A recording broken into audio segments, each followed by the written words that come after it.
un whawhekai sa ina wai pe o staina le o mafu ai ma wopso mo ni no. E ole mea ma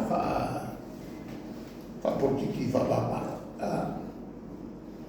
Vai me lo le su che le me va me si o so me no. E lo se me le canali. Le so di me se.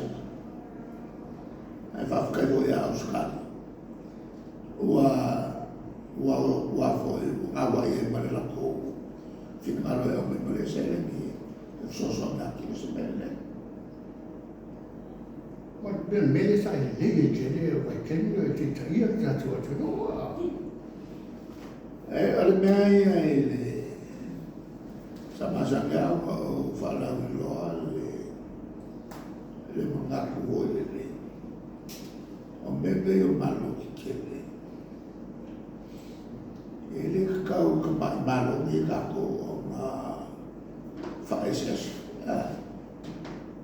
mai e kau a kako o te kako o ma le o ko uma mako ma o ko fili ai se fe ka yo ko pa fai ia nada e lo mi mako fili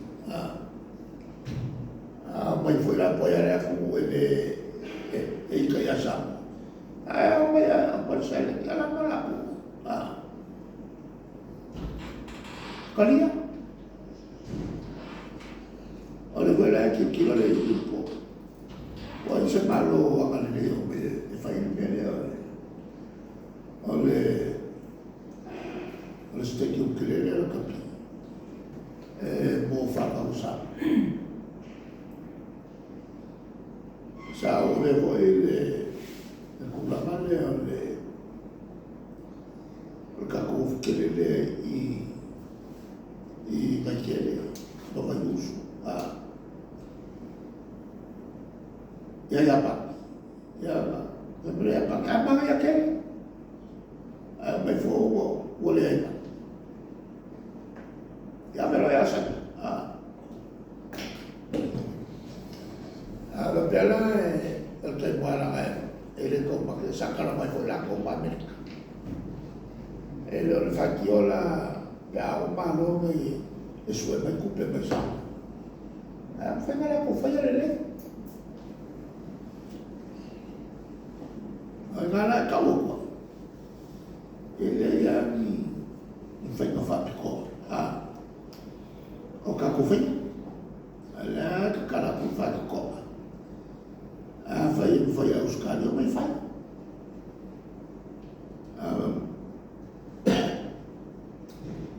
fai a per ko mai fai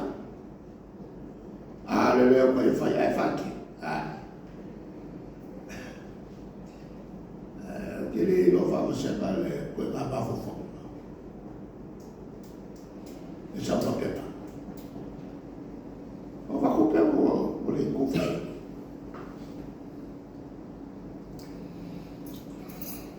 ma io che fare mamma e non vanno in mio computer co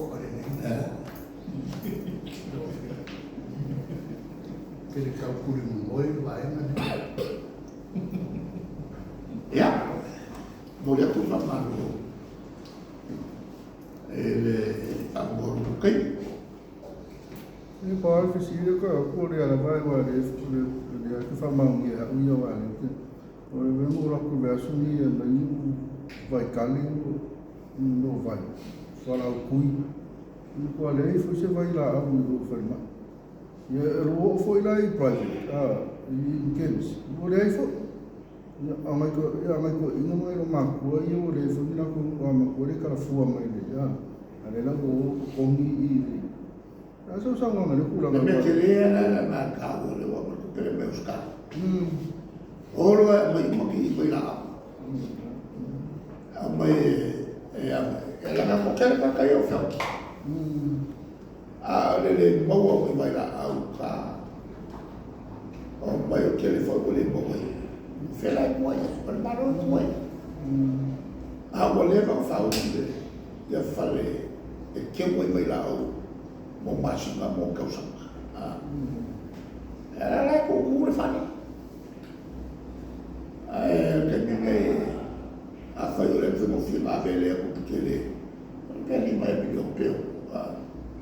Ave e ko ye e kala fu a ko fa a ko ia konfiki.